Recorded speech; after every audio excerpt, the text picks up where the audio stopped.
Olá, amigos e seguidores do canal, bem-vindos a mais uma quarta-feira, hoje 10 de maio, interlúdio de horror. Vamos dar continuidade àquela postagem do Vendigo, do Algernon Blackwood. Queria agradecer, muita gente gostou, bastante visualização, bastantes comentários. É de fato uma obra-prima, né? E o cara realmente é um mestre da literatura, né? Mas é um mestre do horror especificamente. Então hoje nós vamos para a segunda parte, né? Nessa segunda parte, no início a coisa começa idílica e tal, e depois já começa, para o fim já mergulha no horror, né? O desaparecimento do guia. Mas essa segunda parte é pesada, já como a coisa se avoluma, o medo, né? Essa história realmente é brilhante. Como eu tinha comentado com vocês na vez passada, na postagem anterior, né, na primeira parte, que eu poderia aproveitar a segunda e a terceira e última parte, na semana que vem, para fazer alguns comentários a mais sobre a vida do Algernon Blackwood. E é o que eu vou fazer agora, né? Algernon Henry Blackwood. Vocês lembram? Nascido em 1869, foi até 51. Que eu queria focar aqui nessa... Tem outros aspectos interessantes da vida dele para falar, eu vou deixar para a última. Mas hoje eu queria comentar um pouquinho de uma coisa que eu já dei uma palhinha na postagem anterior, é o envolvimento dele, Algernon Blackwood, no oculto, mas um envolvimento real, não apenas a utilização das ideias para sustentar narrativas, né? Ele era um cara que desde pequeno, como vocês lembram, era um cara muito envolvido com filosofia oriental, de diversos matizes. Conforme foi crescendo, ele foi se aprofundando nisso e ele chegou a ser ele chegou a ser um dos membros da Golden Dawn, a Aurora Dourada, uma pode se chamar de uma seita, né? Um grupo de interessados no oculto, que acabou ficando muito marcada com a imagem do Aleister Crowley. Não era o único líder, nem foi um dos únicos fundadores, mas ele acabou que, até pela personalidade dele, ele começou... Hoje, quando você fala de Golden Dawn, todo mundo lembra de Aleister Crowley. E todo mundo lembra de Aleister Crowley, ele se definia como o cara mais mal do mundo. Ele era um cara que tinha uma visão de magia e do oculto muito diversa da do Algernon Blackwood. Apesar disso, eles foram, se não amigos, eles eram conhecidos, se escreviam e tal. No início havia uma maior compartilhamento de visões, mas com o passar do tempo, a visão mais idílica assim, do Algernon Blackwood, mais vinculada à natureza, ele via a mágica como uma forma de autoconhecimento, né? Isso transparece nas obras dele, é bem nítido isso. Ele sempre viu o oculto e a magia como uma forma de se conhecer melhor. Já o Aleister Crowley, pouco a pouco ele foi adquirindo, ele foi meio que abraçando o lado oculto da coisa, né? O lado negro do ocultismo ou da magia. Ele usava a magia para obter poder, basicamente, obter ascendência sobre pessoas, dominação, riqueza, poder, basicamente. Essa era a visão de magia do Aleister Crowley, claramente em conflito com a visão natural, podemos chamar assim, de magia, uma visão típica do, das religiões pré-cristãs da Europa, né? Desculpem, não vou regravar só por causa de um espirrinho. Então ele tinha uma visão assim muito, até quando da ancestralidade dele, ele tinha essa visão muito próxima da visão da religião celta, por exemplo, né? Da Old Religion, que se costuma mencionar, de um paganismo assim natural, vamos dizer. O Aleister Crowley não. Tanto que ele introduziu na Golden Dawn questões assim, ritos muito estranhos, muito pesados, muito grotescos até, e foi uma das coisas que de fato afastou o Aleister Crowley da Golden Dawn, né? E é isso que eu queria acrescentar não é mais uma introdução, né? Nesse enriquecimento da vida, da biografia do Algernon Blackwood, esse aspecto da conexão dele com o oculto e qual é a visão que ele tinha de magia e de oculto. Ele não tinha nada de cético, como às vezes a gente pode observar no Lovecraft, né? Tanto que Lovecraft precisou criou uma mitologia própria para ambientar seus contos, né? Aqueles contos do horror cósmico. Já o Algernon Blackwood não, e assim como o Arthur Machen também não. Ambos eram muito calcados nas religiões pré-cristãs, no paganismo celta, esse tipo de base, né, para suas histórias. Então é bem distinto da abordagem do Lovecraft. Por vezes se mistura, né?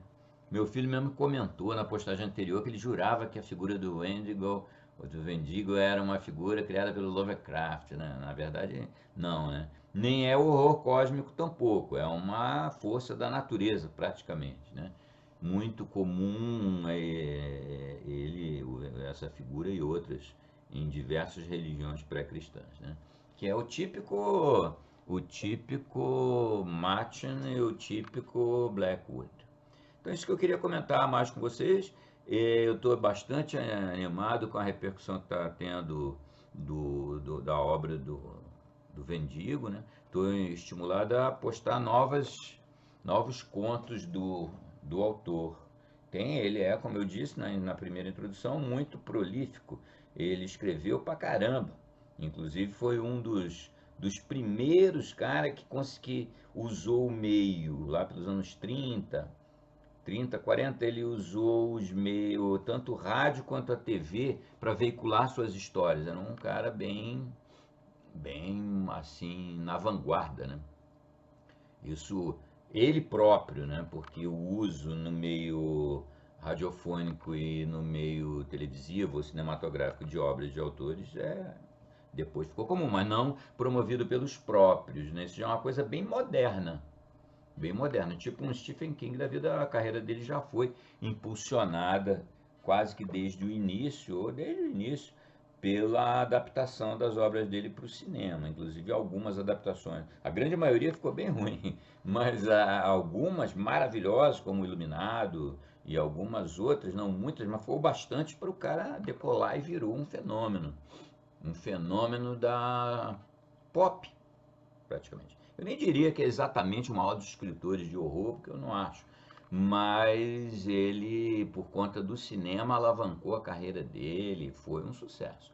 E é uma coisa que o Algernon Blackwood não chegou a colher esse tipo de fruto, mas ele foi um precursor. Ele foi um dos primeiros a fazer isso, né? A usar essas mídias para veicular as suas obras. Então aí já falamos de mais dois aspectos da vida do Algernon Blackwood.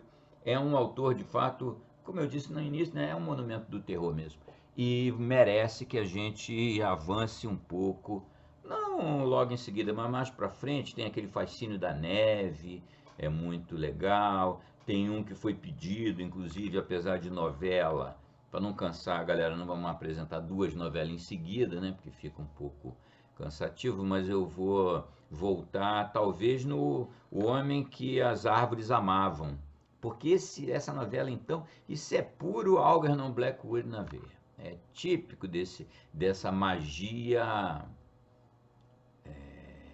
natural no sentido de vinculada à natureza, como é a magia originalmente, né? Inclusive andou lançando no Brasil um livro, salvo engano, chama Horror Botânico, um nome bem curioso, bem criativo, né? Que tem lá os salgueiros, por exemplo. O horror mais botânico que os salgueiros do Algernon Blackwood não tem. Mas eu vou ver o que eu narro dele mais um pouquinho mais para frente. Ainda tem gente do círculo Lovecraft para a gente abordar, ainda dá para voltar no Dunsany, tem muita coisa, isso é inesgotável, né? A obra do Lovecraft vai avançando. Esse final de semana que vem nós vamos da última obra de 1923, já vou adiantando qual vai ser, né? Vai ser o Festival, The Festival, uma história bem legal. Como eu sempre digo, né? Venho dizendo isso muito, daqui para frente não tem muito o que criticar, né? De fato, cada vez as obras do mestre vão ficando mais perfeitas. Bom, abraço a todo mundo, saudações, muito obrigado aí pelos comentários e pelos likes. Vamos continuar avançando e até lá. Boa quarta-feira para todo mundo, saudações, fiquem bem.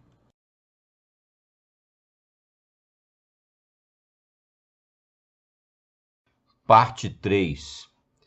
Pelo menos assim lhe parecia. Contudo, a superfície da água, logo além da porta da tenda, continuava a tremular e fazer ondinhas, quando ele percebeu que estivera deitado com os olhos abertos e que outro som havia se introduzido com habilidade e suavidade por entre o murmúrio e o respingar das pequenas ondas. E, muito antes que entendesse que som era esse, aquilo despertou nele um senso de alerta e aflição. Escutou intensamente no início, em vão, pois o barulho do sangue pulsando inundava seus ouvidos. O som veio do lago ou da floresta? Ele se perguntou. E então, de súbito, com o coração palpitando freneticamente, ele se deu conta que o som estava bem perto, ao lado da tenda, e, quando se virou para ouvir melhor, viu que a fonte do barulho se concentrava, com certeza, a menos de 60 centímetros de distância. Era um som choroso. Defago, em sua cama de ramos, estava soluçando no escuro com os cobertores enfiados na boca numa tentativa de abafá-los, como se seu coração fosse arrebentar. Seu primeiro sentimento, antes que ele pudesse pensar ou refletir, foi um desejo autêntico de oferecer ajuda.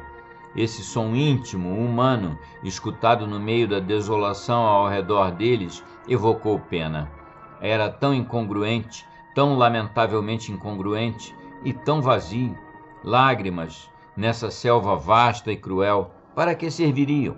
Ele pensou em uma criança chorando no meio do Atlântico. Então, certamente com um entendimento mais completo e a memória do que havia se passado antes, veio o terror e seu sangue gelou. Defago, ele sussurrou rapidamente. Qual é o problema? Disse, tentando deixar sua voz muito agradável. Está sentindo dor? Está triste? Não houve resposta, mas o som cessou imediatamente. Ele esticou sua mão e o cutucou. O corpo não se mexeu. Você está acordado? Pois havia pensado que o guia estava chorando no sono. Está com frio? Ele percebeu que os pés do guia estavam descobertos e passavam para fora da tenda. Cobriu-os então com uma dobra de um de seus próprios cobertores. O guia havia escorregado da cama, levando alguns ramos consigo. Simpson tinha medo de puxá-lo de volta e acabar acordando-o.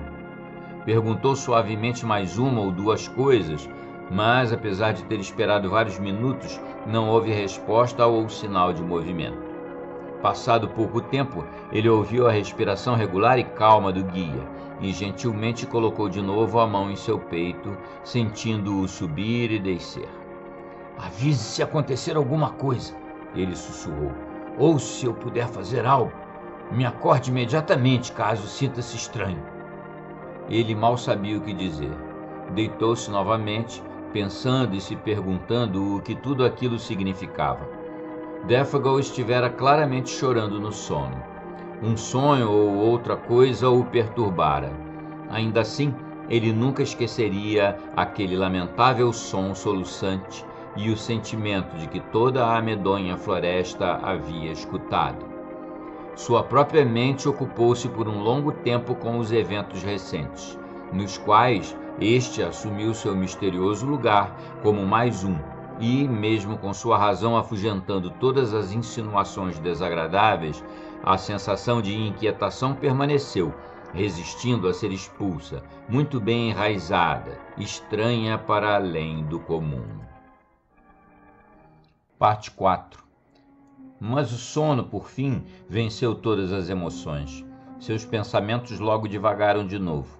Ele deitou-se, bem aquecido, extremamente cansado. A noite trouxe calma e conforto, embaçando a memória e as preocupações. Meia hora depois, ele estava completamente alheio ao mundo à sua volta. Todavia, dormir nesse momento era seu pior inimigo, ocultando todas as aproximações, suprimindo seu senso de alerta. Como, às vezes, em um pesadelo, uma cadeia de eventos se sucedem com terrível realismo, contudo, alguma inconsistência desvela todo um cenário de simulação e incompletude. Da mesma forma, os eventos do dia, embora tenham realmente acontecido, fizeram a mente acreditar que algum detalhe que poderia explicar tudo tenha se perdido na confusão, e que, portanto, os fatos eram meias verdades e o resto ilusões. Em algum lugar na mente do sonolento, algo se mantinha desperto, pronto para deixar a razão de lado. Nada disso é real. Quando você acordar, perceberá. E, de certo modo, era isso que ocorria com Simpson.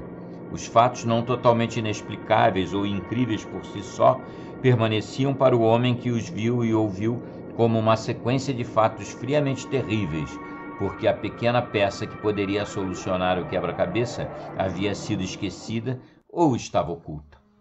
Dessa forma, pelo que consegue lembrar, foi um movimento brusco, feito através da tenda em direção à porta, que o despertou e o fez ver seu companheiro sentando-se apressadamente a seu lado, tremendo. Horas deviam ter se passado, pois foi o fraco brilho da aurora que revelou sua silhueta encostada na lona da tenda. Dessa vez o homem não chorava. Estava tremendo como vara verde. Vibração essa que era possível sentir perfeitamente perpassando os cobertores por todo o seu corpo. Defagal havia se encostado nele por proteção, encolhendo-se por conta de algo que aparentemente havia se escondido perto das abas da porta da pequena tenda. Simpson então perguntou alguma coisa em voz alta no momento em que acordou desnorteado, mas não se lembra exatamente o que. E o homem não respondeu. A atmosfera e o sentimento de um verdadeiro pesadelo se abateu sobre ele, fazendo com que falar ou se mover fossem difíceis. No início, de fato, ele não tinha certeza de onde estava, se em um dos acampamentos anteriores ou em sua cama em Aberdeen. O sentimento de desorientação era extremamente perturbador. E quase que imediatamente ao acordar, pareceu que a profunda quietude da aurora do lado de fora foi destruída por um barulho extremamente notável. O som veio sem aviso, ou sinal audível, e era inominávelmente medonho. Era uma voz, Simpson atestou, possivelmente humana, rouca, ainda assim lamuriosa, rugindo do lado de fora da tenda, vinda do alto ao invés do nível do solo, de tremendo volume, enquanto que estranhamente se mostrava penetrante e sedutoramente doce. Ela também chamou, em 3 sílabas distintas ou grunhidos, que de uma maneira bizarra, artificial, mas ainda assim reconhecível, traziam uma certa semelhança com o nome do guia. Defagal. O estudante admite não poder descrevê-la de forma totalmente inteligível, pois não era parecida com nada que tivesse ouvido em sua vida. Era uma mistura de características totalmente distintas. Um tipo de voz ruidosa e chorosa, ele descreveu, como algo solitário e indomado, um poder selvagem e abominável. E mesmo antes que ela findasse, afundando em grandes abismos de silêncio, o guia ao seu lado colocou-se de pé, com uma resposta gritada de maneira ininteligível. chutando impetuosamente os cobertores que lhe prendiam os pés, ele acabou se chocando violentamente contra o poste de armação da tenda. Balançando todo o local freneticamente, ele abriu os braços em busca de mais espaço. Em 1 segundo, talvez 2, ele permaneceu em frente à porta, sua silhueta de encontro à palidez da aurora. E então, com uma velocidade furiosa, antes que seu companheiro pudesse erguer a mão para impedi-lo, lançou-se por entre as abas da lona e se foi. E à medida que ele ia, tão impressionantemente rápido que a voz podia ser ouvida sumindo na distância, gritava em voz alta, em um tom de terror agonizante, que estranhamente continha, ao mesmo tempo, um quê delirante de exultação e deleite. Ai de mim, meus pés de fogo, meus pés em brasa ardente, ai de mim, essa altura e velocidade impetuosa. E então a distância rapidamente calou-a, e o profundo silêncio matinal se abateu sobre a floresta como antes. Foi tudo tão rápido que, não fosse a evidente cama vazia a seu lado, Simpson quase poderia acreditar ter sido um pesadelo que ocorrera enquanto dormia. Ele ainda sentia no corpo o calor do guia, que estava a seu lado. Os cobertores estavam lá, caídos, enrolados em uma pilha. A própria tenda ainda vacilava com a veemência da partida repentina. As estranhas palavras badalavam em seus ouvidos como se ainda as ouvisse ao longe. Palavras selvagens de uma mente subitamente arrasada. Ademais, não foram apenas os sentidos da visão e audição que detectaram coisas estranhas, pois, mesmo enquanto o homem gritava e corria, Simpson notou um estranho perfume, fraco, mas acre, penetrando o interior da tenda. E foi nesse momento, ao que parece, recobrando a consciência ao sentir que suas narinas estavam inalando esse angustiante odor até a garganta, que ele encontrou a coragem, levantou-se rapidamente e saiu. A luz pálida da manhã que descia, fria e brilhante por entre as árvores, iluminava o cenário relativamente bem. A tenda estava atrás dele, encharcada com orvalho. As cinzas escuras da fogueira ainda quentes. O lago esbranquiçado, coberto por uma camada de névoa, as ilhas erguendo-se sombriamente por sobre ele, como que enroladas em lã. Trilhas de neve por entre os espaços livres de mato, tudo frio, parado, esperando o sol. Mas sem qualquer sinal do guia desaparecido, até agora, sem dúvida, voando a uma velocidade frenética por entre as árvores. Não havia sequer o som de passos se afastando, nem mesmo os ecos de sua voz evanescente. Ele desaparecera completamente. Não havia nada além do sentimento de sua presença recente, tão forte, marcado no acampamento, e esse odor penetrante e completamente impregnante. E até mesmo este desaparecia rapidamente nesse momento. A despeito do seu estado mental, Simpson tentou arduamente perceber sua natureza e defini-lo, mas classificar um cheiro elusivo, não reconhecido subconscientemente, assim de uma vez, é uma tarefa mental muito delicada, e ele falhou. O odor desapareceu antes que ele pudesse compreendê-lo ou nomeá-lo. Mesmo uma descrição aproximada parecia difícil, já que era um cheiro diferente de todos que ele conhecia.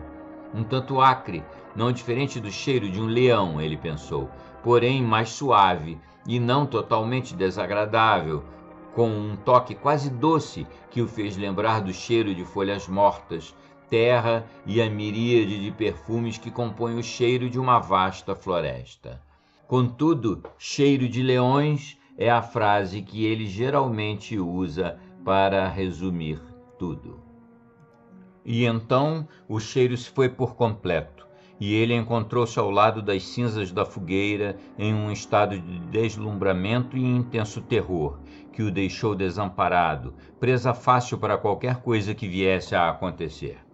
tivesse um rato almiscarado apontado seu focinho por sobre uma pedra ou um esquilo descido por uma casca de árvore, ele teria provavelmente entrado em colapso e desmaiado sem maiores esforços. Pois ele sentiu que toda a situação tinha um toque em algum lugar de um grande horror exterior. E suas poucas forças ainda não tinham tido tempo de se recompor em uma atitude de autocontrole combativa. Entretanto, nada aconteceu. Um vento percorreu suavemente através da floresta que acordava, e algumas folhas de bordo rodopiaram, tremulando até o chão. O céu pareceu ficar repentinamente mais iluminado. Simpson sentiu o ar frio nas bochechas e na cabeça descoberta. Percebeu então que estava tremendo de frio e, com muito esforço, entendeu que estava sozinho nas matas e que deveria agir imediatamente para socorrer seu companheiro desaparecido. Fazer alguma coisa, portanto, foi o que ele fez, só que algo medíocre e mal planejado. Com um mar de árvores sobre si, o lençol d'água o isolando por trás e o medo daquele grito selvagem no sangue, ele fez o que qualquer outro homem inexperiente teria feito, desnorteado como estava. Correu por aí, sem rumo, como uma criança desvairada, chamando em voz alta sem cessar o nome do guia. "Defago! Defago! Defago!" gritou, e as árvores ecoaram de volta o nome suavemente. "Defago! Defago! Defago!" Ele seguiu pela trilha onde a neve havia se depositado, mas depois perdeu-a novamente, quando as árvores ficaram próximas demais para a neve se acumular. Gritou até ficar rouco, e até que o som de sua própria voz, sem resposta, começasse a assustá-lo. Sua confusão aumentava em proporção direta à violência de seus esforços. Sua aflição tornou-se formidavelmente intensa, até que finalmente seus esforços o derrotaram, e, exaurido, ele voltou para o acampamento novamente. É um mistério como ele ainda conseguiu voltar. Apenas depois de muita dificuldade e inúmeras trilhas erradas, ele viu a tenda branca por entre as árvores e retornou à segurança. A exaustão então prevaleceu, acalmando-o. Ele fez a fogueira e preparou-o de jejum. Café quente e bacon trouxeram-no à razão novamente, e ele percebeu que estava se comportando como um garoto. Traçou então outro e mais bem-sucedido plano para enfrentar a situação.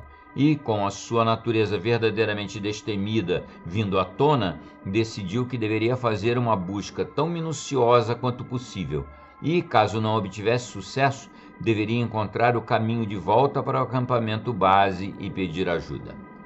E foi isso que fez. Levando consigo comida, fósforos, o rifle e um pequeno machado para marcar as árvores no caminho de volta, ele partiu. Eram 8 em ponto quando saiu. O sol brilhava por cima das copas das árvores em um céu sem nuvens. Deixou um bilhete fixado em um poste perto do fogo, caso Defago voltasse enquanto ele estivesse fora.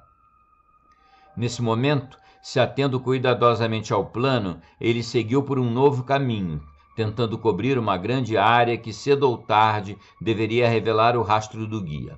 E, antes que tivesse percorrido 400 metros, encontrou pegadas de um animal largo na neve. E, ao lado destas, pegadas mais leves e menores, que eram inquestionavelmente pegadas humanas, pegadas de Defago. O alívio que ele sentiu foi natural, embora breve, pois, à primeira vista, enxergou nas pegadas uma explicação simples para o que tinha ocorrido. As pegadas grandes certamente haviam sido feitas por um alce, que, indo contra o vento, havia esbarrado sem querer no acampamento, e no momento que percebeu seu erro, proferiu seu singular bramido de alerta e perigo. Defago, no qual o instinto de caça evoluiu ao ponto de uma misteriosa perfeição, havia sentido no vento a besta se aproximando horas atrás. Sua excitação e posterior desaparecimento eram, claro, por causa de sua... Então, a explicação impossível a qual Simpson se agarrava desapareceu, à medida que o senso comum mostrava implacavelmente que nada disso era verdade. Nenhum guia, muito menos um guia como Defagal, agiria de uma maneira tão irracional, saindo dessa forma sem seu rifle. Toda a situação exigia uma explicação muito mais complicada, quando ele lembrou todos os detalhes: o grito de terror, a assombrosa linguagem, a face pálida de medo quando suas narinas sentiram pela primeira vez o novo cheiro, aquele soluçar abafado na escuridão e, por tudo isso, agora lembrava-se vagamente a original aversão do guia por esse local específico do país. Além disso, agora que examinara de perto, essas não eram de forma alguma as pegadas de um alce. Hank o havia mostrado contornos dos cascos de um alce, de uma vaca ou bezerro também, para constar. Ele havia desenhado-as claramente em uma tira de casca de bétula, e essas eram completamente diferentes. Eram grandes, circulares, amplas e sem nenhum traço pontiagudo como os cascos afiados. Perguntou-se por um momento se as pegadas de urso eram como aquelas. Não havia nenhum outro animal em que pudesse pensar. Caribus não viriam tão ao sul nessa época do ano, e mesmo que viessem, deixariam marcas de cascos. Eram sinais ameaçadores, esses misteriosos escritos deixados na neve pela criatura desconhecida que havia traído um ser humano para fora da segurança. E quando ele juntou os sinais na sua mente com aquele som ameaçador que rompeu a quietude da aurora, uma tontura momentânea o atingiu, incomodando-o novamente mais que qualquer coisa. Ele percebeu o aspecto ameaçador de tudo aquilo, e parando para examinar as marcas mais de perto, sentiu uma lufada daquele odor acre, ainda que doce, que fez com que se endireitasse novamente, lutando contra a vontade de vomitar. Sua mente pregou-lhe outra peça infeliz. Subitamente lembrou daqueles pés descobertos, projetando-se para fora da tenda, e o corpo parecendo ter sido tragado em direção à saída. O guia encolhendo-se de medo por causa de algo na porta quando ele acordara mais tarde. Os detalhes agora chocavam-se contra sua mente vacilante como um coro. Pareciam reunir-se nas profundezas do silêncio da floresta sobre ele, onde as árvores, donas da casa, permaneciam esperando, ouvindo, observando para ver o que ele ia fazer. E elas se fechavam ao seu redor.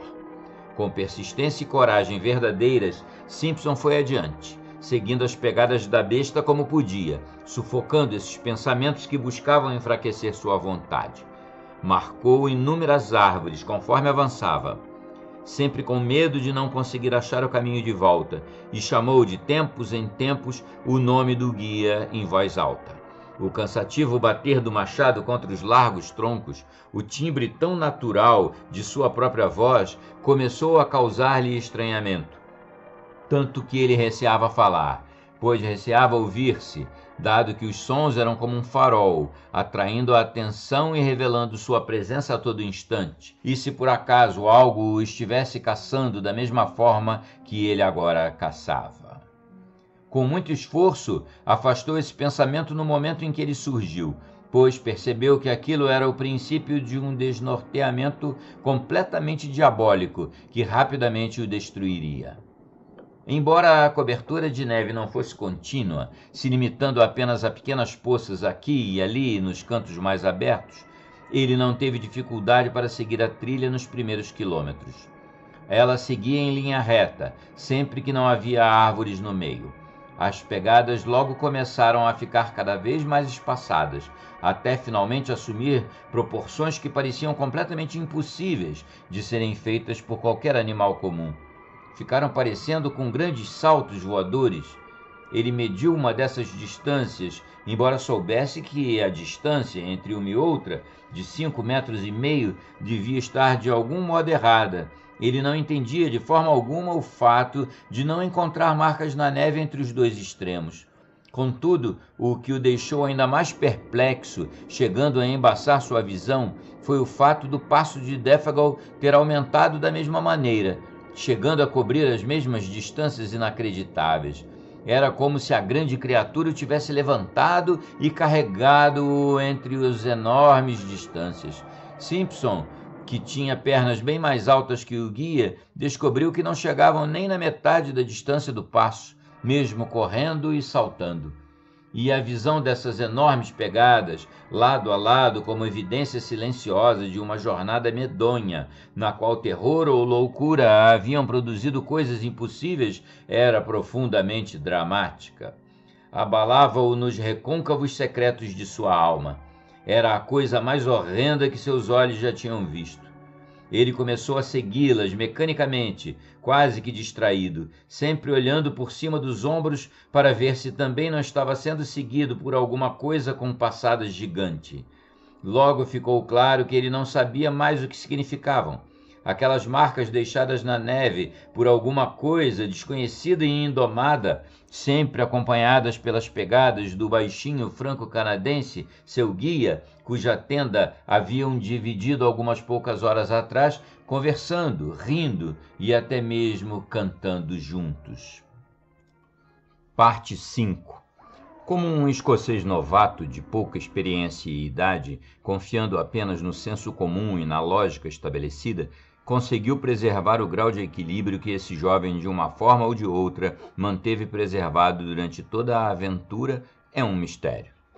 De outra maneira, duas coisas que ele percebeu enquanto juntava coragem para seguir adiante deveriam tê-lo feito dar meia volta para a relativa segurança da tenda.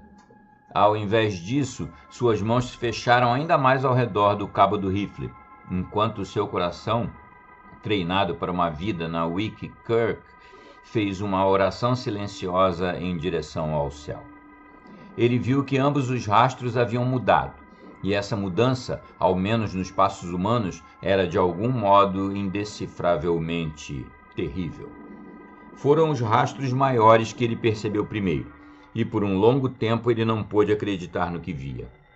Teriam sido as folhas sopradas que produziram os estranhos efeitos de luz e sombra, ou a neve seca flutuando como arroz finamente moído ao redor das bordas do rastro, produzindo sombras e luzes?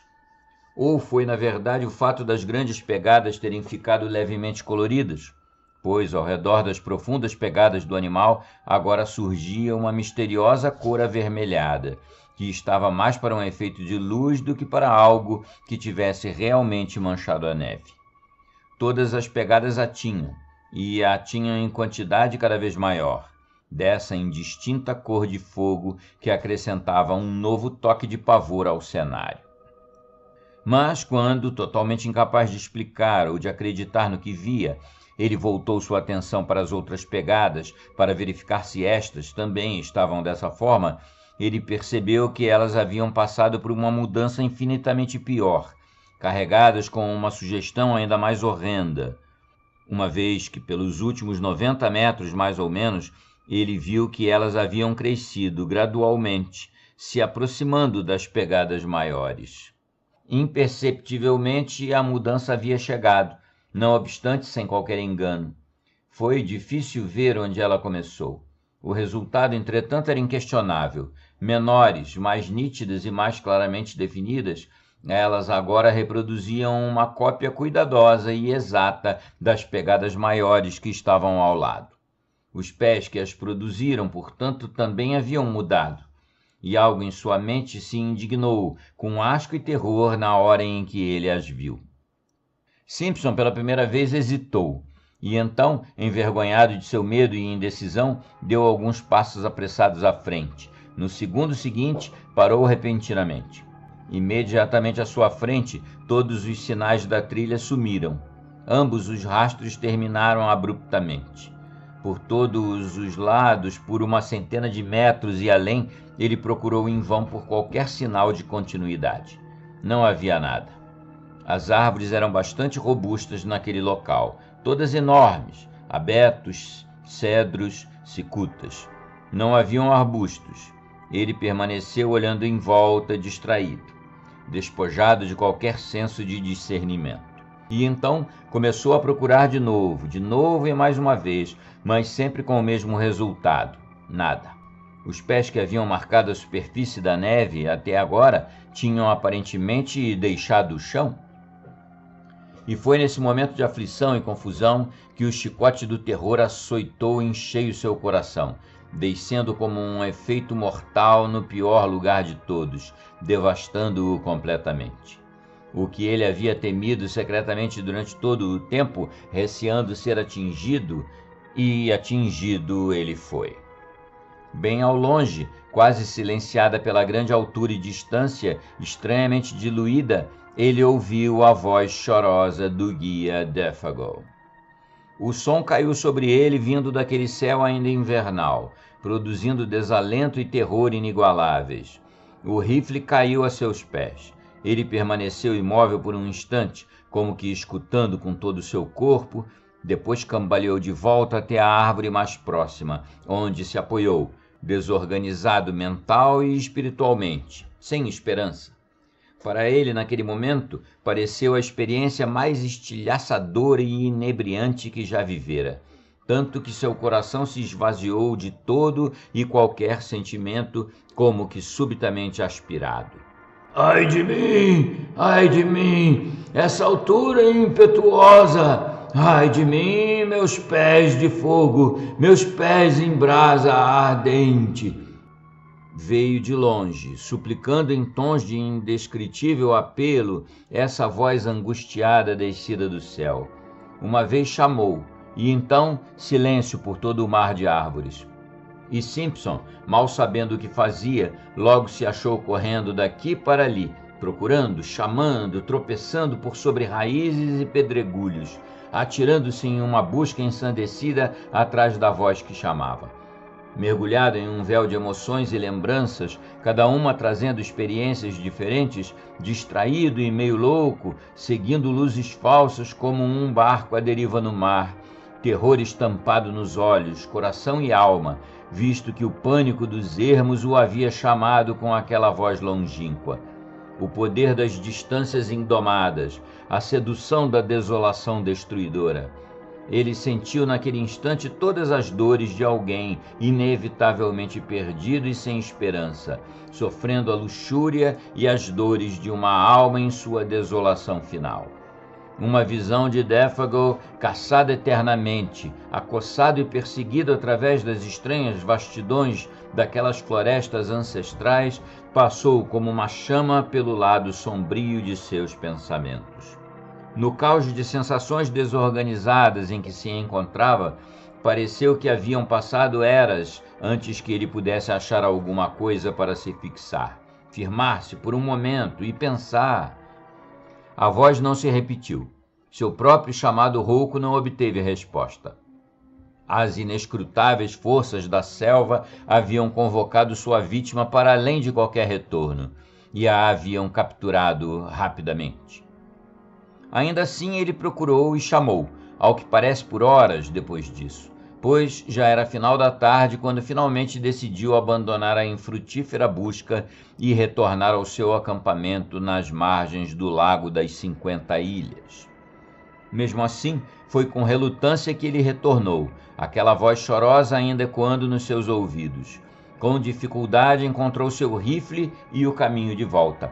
A concentração necessária para seguir as árvores marcadas e uma fome que lhe corroía ajudaram a manter sua mente alerta. De outra forma, confessa, a anomalia temporária que sofreu poderia ter sido prolongada ao ponto de um desastre certeiro. Gradualmente, o lastro voltou ao prumo e ele retomou um pouco ao que aparentava ser seu equilíbrio normal. Embora por tudo isso, a jornada através do anoitecer foi miseravelmente assombrada. O murmúrio arrepiante do vento o fez começar a ouvir. Escutou inúmeros passos o seguindo, vozes que riam e sussurravam. Viu figuras agachadas por trás de árvores e pedregulhos, sinalizando uma para a outra para atacá-lo no momento em que passava. Seguiu furtivamente, tentando se esconder onde dava e fazendo o mínimo de barulho que podia. As sombras das árvores até então acolhedoras, ou pelo menos acobertadoras, agora tornaram-se ameaçadoras, desafiadoras. E o mecanismo de sua mente assustada mascarava uma gama de possibilidades, todas ainda mais sinistras e sombrias. O pressentimento de uma terrível calamidade espreitava escondido atrás de cada detalhe do que ocorreu. Foi realmente admirável o fato dele emergir vitorioso no final. Homens mais maduros em saberes e experiências talvez tivessem passado pela provação com menos chances de sucesso. Ele se manteve razoavelmente sob controle, considerando tudo o que houve, e seu curso de ação prova isso. Dormir estava completamente fora de questão, e viajar por uma trilha desconhecida na escuridão era igualmente impraticável. Ficou acordado toda aquela noite, rifle em mãos, ao lado da fogueira que nem por um instante deixou diminuir. A severidade da vigília assombrada marcou sua alma para sempre, mas foi completada com sucesso. E nos primeiros sinais do amanhecer, ele se preparou para a longa jornada de volta ao acampamento base, para pedir ajuda. Como anteriormente, deixou um bilhete para explicar sua ausência e para indicar onde havia deixado uma grande quantidade de comida e fósforos, apesar de não ter nenhuma expectativa dos suprimentos serem encontrados por mãos humanas. A forma com que Simpson achou o caminho de volta pela floresta e pelo lago poderia por si só ser outra história, e ouvi-lo contá-la é conhecer a solidão ardente da alma, que um homem sente quando os ermos o prendem nas profundezas infinitas de suas garras, e gargalham. É também admirar sua bravura indômita. Ele diz não ter tido mérito, apenas seguiu mecanicamente a trilha quando invisível, sem pensar. E isso, sem dúvida, é a verdade. Confiou na orientação do inconsciente, do instinto. Talvez algum senso de orientação conhecido por animais e homens primitivos também tenha ajudado, pois por toda aquela região emaranhada, ele conseguiu achar o local exato onde Défago havia escondido a canoa, há quase 3 dias atrás, com um aviso. Siga para o oeste através do lago na direção do sol para encontrar o acampamento. Não havia quase nada de sol para guiá-lo, mas ele usou seu compasso da melhor forma que pôde, embarcando na frágil canoa pelos últimos 19 quilômetros da jornada, tomado por uma imensa sensação de alívio, pois a floresta finalmente ficava para trás. E por sorte, a água estava calma. Em vez de ir navegando pelas margens das ilhas, em um caminho de pelo menos 32 quilômetros, ele seguiu atravessando pelo centro do lago. Também por sorte, os outros caçadores haviam retornado. A luz das fogueiras serviu de farol, sem as quais poderia ter procurado a noite toda pelo acampamento. Era perto de meia-noite, quando, no momento em que sua canoa tocava a enseada arenosa, Hank, Punk e seu tio, acordados por seus gritos, correram e ajudaram o arremedo de escocês, exausto, através das pedras em direção a uma fraca fogueira. Parte 6. A entrada súbita de seu prosaico tio no mundo de magia e horror que o havia assombrado ininterruptamente por 2 dias e 2 noites, deu imediatamente novos contornos à situação. O som vivo daquele "Eia, meu garoto, o que está acontecendo?" e aquele aperto de mão vigoroso e seco introduziram um outro tipo de julgamento. Uma convulsão de sentimento o perpassou. Ele percebeu que havia se cuidado muito mal. Sentiu até mesmo um pouco de vergonha de si mesmo. Então, a obstinação nativa de seu povo assumiu o controle. E isso, sem dúvida, explica por que foi tão difícil para ele contar ao grupo, ao redor do fogo, tudo o que se passara. Contou o bastante, entretanto, para o grupo decidir que ele deveria descansar imediatamente, a fim de que pudesse guiá-los depois. Deveria comer e, acima de tudo, dormir. Dr. Cathcart, observando a condição do rapaz mais astutamente do que este percebia, aplicou-lhe uma injeção com uma pequena dose de morfina. Por 6 horas, Simpson dormiu como morto. No texto descrito cuidadosamente depois pelo estudante de teologia, ficou claro que ele omitiu ao restante do grupo estupefato diversos detalhes de importância vital. Ele relatou que, com seu tio encarando prosaicamente, simplesmente não teve coragem de mencionar tais particularidades.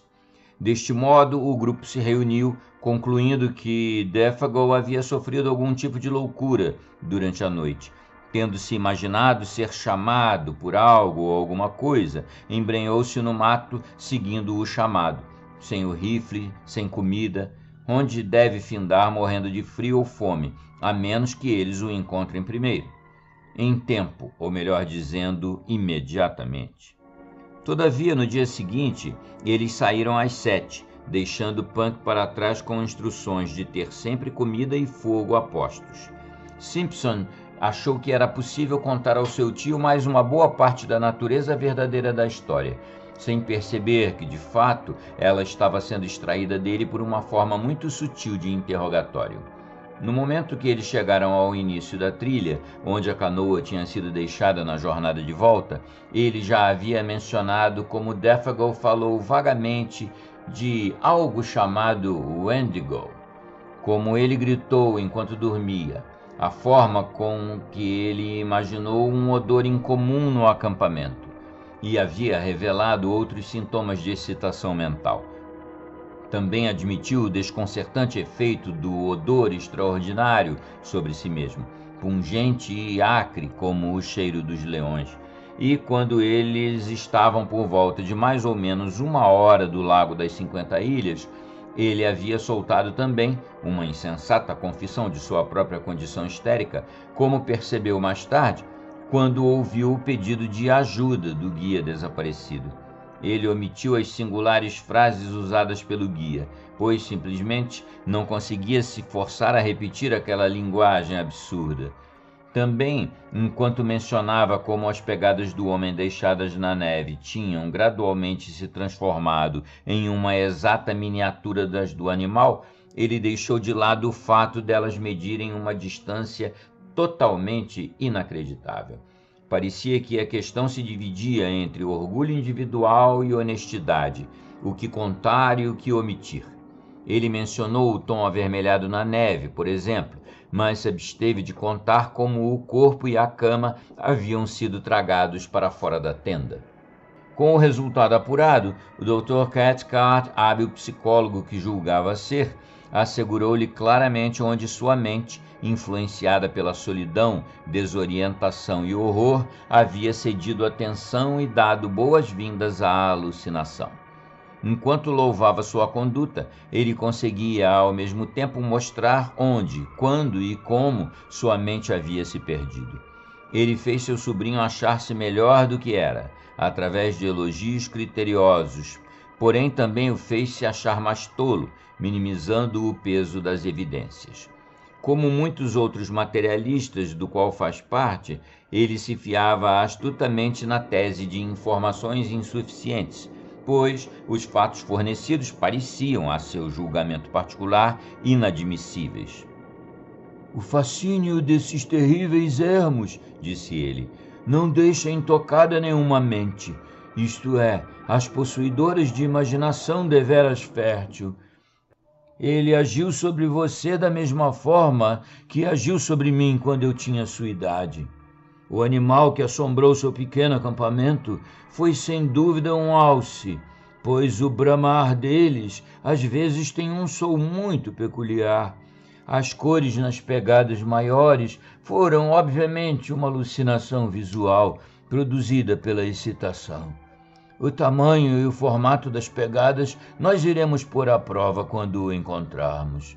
Mas a alucinação de uma voz audível, certamente, é uma das formas mais comuns de ilusão, devido à excitação mental. Uma excitação, meu caro garoto, perfeitamente justificável e, deixe-me adicionar, maravilhosamente controlada por você sobre as circunstâncias.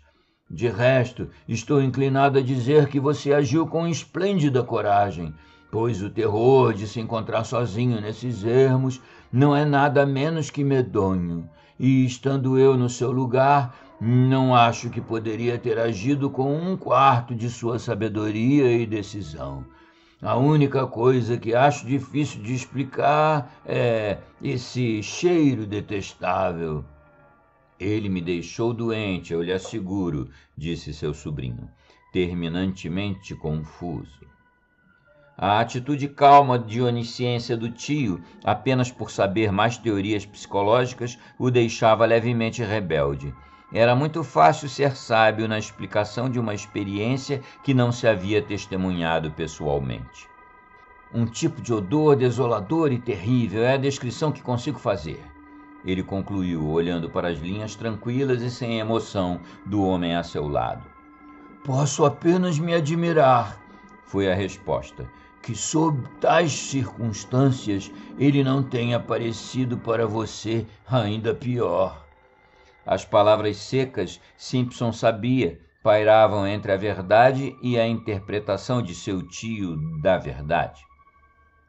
E então, finalmente, eles chegaram ao pequeno acampamento e encontraram a tenda ainda de pé, os restos da fogueira e o pedaço de papel fixado em uma estaca ao lado dela, intocado. Os suprimentos, entretanto, mal escondidos por mãos inexperientes, haviam sido descobertos e abertos por ratos almiscarados, martas e esquilos. Os fósforos estavam espalhados próximos do esconderijo, mas a comida havia sido devorada até a última migalha. Bem, companheiros, ele não está aqui, exclamou Hank em voz alta à sua maneira. E isso é tão certo quanto o suprimento de carvão rio abaixo. Mas o que aconteceu com ele até agora é tão escuro quanto um lugar onde o sol não bate.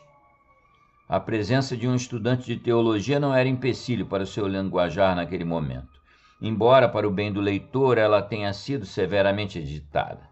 Eu proponho, ele acrescentou, que comecemos imediatamente e o cacemos como o diabo. A melancolia da provável sina de Défago se abateu sobre todo o grupo, com um sentimento de terrível seriedade na hora que eles viram os conhecidos sinais de recente ocupação. Especialmente a tenda, com a cama de ramos de bálsamo ainda amaciada e amassada pelo formato do corpo dele. Parecia trazer sua presença para perto de todos. Simpson, sentindo vagamente como se seu mundo estivesse em jogo, saiu explicando cada pormenor em um tom de voz abafado. Ele estava bem mais calmo agora, apesar de muito sobrecarregado pela tensão das várias viagens. A forma de explicar de seu tio, diminuindo a importância dos fatos, também ajudou a esfriar suas emoções, pois os detalhes ainda estavam frescos em sua memória assombrada. E foi para esse lado que ele correu, disse a seus dois companheiros, apontando a direção em que o guia havia desaparecido naquela manhã cinzenta. Correu como uma corça, reto nessa direção, por entre a bétula e a cicuta.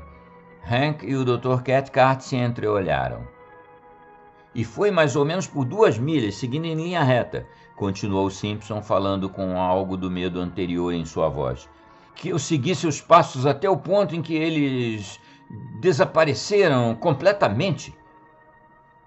E onde você escutou ele chamando, né? Sentiu o fedor e o resto da perversa história, exclamou Hank com uma fluência que traiu sua sutil angústia. E onde sua excitação o dominou, ao ponto de criar ilusões, adicionou o Dr. Cathcart falando baixinho, mas não tão baixo que seu sobrinho não pudesse ouvir. Era apenas começo da tarde, pois eles haviam viajado rápido e ainda tinham umas boas 2 horas de luz do sol sobrando. Dr. Cathcart e Hank não perderam tempo em começar a busca, mas Simpson estava cansado demais para os acompanhar. Eles seguiram as marcas de machado nas árvores e, onde fosse possível, as pegadas de Simpson. Enquanto isso, a melhor coisa que este poderia fazer era manter a fogueira acesa e descansar. Porém, depois de mais ou menos 3 horas de buscas, já escuro, os 2 homens voltaram ao acampamento sem nada a dizer. Neve recente havia coberto todos os rastros e, embora eles tivessem seguido as árvores demarcadas até o ponto onde Simpson voltara, não encontraram nem o mínimo detalhe que pudesse indicar a presença humana, ou, nesse caso, de algum animal. Não havia nenhuma trilha recente. A neve jazia intocada. Era difícil determinar a melhor coisa a fazer, embora, na realidade, não havia nada mais que pudessem fazer. Eles poderiam ficar e procurar por semanas, sem muitas chances de sucesso. A neve fresca destruiu sua única esperança, e eles se reuniram ao redor da fogueira para a ceia, sombrios e desanimados. Os fatos certamente eram tristes o bastante, pois Defagol tinha uma esposa em Hat Portage, e seus ganhos eram a única forma de sustento da família. Agora que a verdade, em toda sua feiura, estava exposta, parecia inútil seguir com pretensões ou fingimento. Falavam abertamente dos fatos e probabilidades. Não era a primeira vez em toda a vivência do Dr. Cathcart que um homem havia cedido à singular sedução dos ermos e enlouquecido.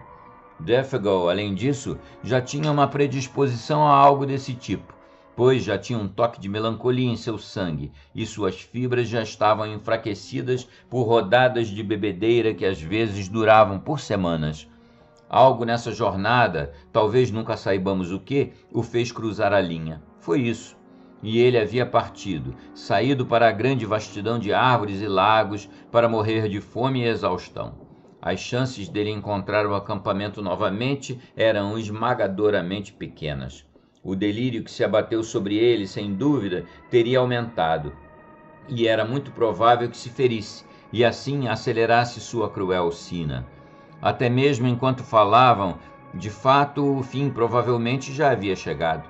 Entretanto, por sugestão de Hank, seu antigo companheiro, eles decidiram esperar um pouco mais e dedicar todo o dia seguinte, da manhã ao anoitecer, à busca mais sistemática que pudessem empreender. Dividiram o território entre si, discutiram então o plano em detalhes, o que pudessem fazer fariam. E enquanto isso, conversaram sobre a forma específica na qual o singular pânico dos ermos agiu sobre a mente do desafortunado guia. Hank, apesar de conhecer a lenda em linhas gerais, obviamente não gostou do rumo que a conversa havia tomado. Ele pouco contribuiu, apesar daquele pouco ter sido revelador, porquanto admitiu que uma história percorreu toda essa região do país, contando que vários indígenas haviam visto o Wendigo ao longo das margens do Lago das 50 Ilhas no outono do ano passado. E essa era a verdadeira razão por que Defagol não queria caçar aqui. Hank sem dúvida sentia que havia contribuído na morte de seu antigo companheiro, tendo-o persuadido a mudar de ideia. Quando um índio enlouquece, ele explicou, que parece falando sozinho mais do que fala com os outros, é sempre dito que está vendo o Wendigo, e o pobre velho de Fago era supersticioso como uma mula. Então Simpson, sentindo que a atmosfera estava mais compreensiva, contou novamente toda a sua assombrosa história. Não deixou nenhum detalhe para trás desta vez, mencionando suas próprias sensações e medos esmagadores. Omitiu apenas a estranha língua utilizada. Mas Défago certamente já o havia contado todos esses detalhes da lenda do Wendigo, meu querido companheiro, insistiu o doutor. Quero dizer, ele havia falado sobre isso e, deste modo, colocou ideias que posteriormente sua própria imaginação desenvolveu, certo? Portanto, Simpson novamente repetiu os fatos. Defagol, ele contou, mal havia mencionado a fera. Ele, Simpson, não sabia nada da lenda e, pelo que se lembra, nunca nem mesmo lera nada a respeito dela. Até mesmo a palavra era totalmente desconhecida. É claro que ele falava a verdade, e o Dr. Cathcart estava relutantemente compelido a admitir a característica singular de todo o caso. Entretanto, ele admitiu mais com sua conduta do que com palavras. Manteve-se encostado em uma árvore robusta, atiçava a fogueira quando ela mostrava sinais de apagar. Era mais rápido que qualquer um deles para escutar o mínimo som na noite. Fosse um peixe pulando no lago, um galho quebrando nos arbustos, a ocasional queda de neve congelada nas copas acima deles, de onde o calor as despreendia. Sua voz também mudou um pouco, ficando um tom mais baixa, menos confiante. Medo, para deixar claro, rondava aquele pequeno acampamento, e os três ficariam satisfeitos em conversar sobre outros assuntos, mas a única coisa que pareciam conseguir conversar era isso, a fonte dos seus medos. Tentaram outros assuntos em vão, não havia nada a dizer sobre tais. Hank foi o mais honesto do grupo, ele quase não falou nada. Entretanto, nenhuma vez deu as costas para a escuridão. Seu rosto sempre olhando para a floresta, e quando precisavam de madeira, ele não afastava além do necessário para consegui-la.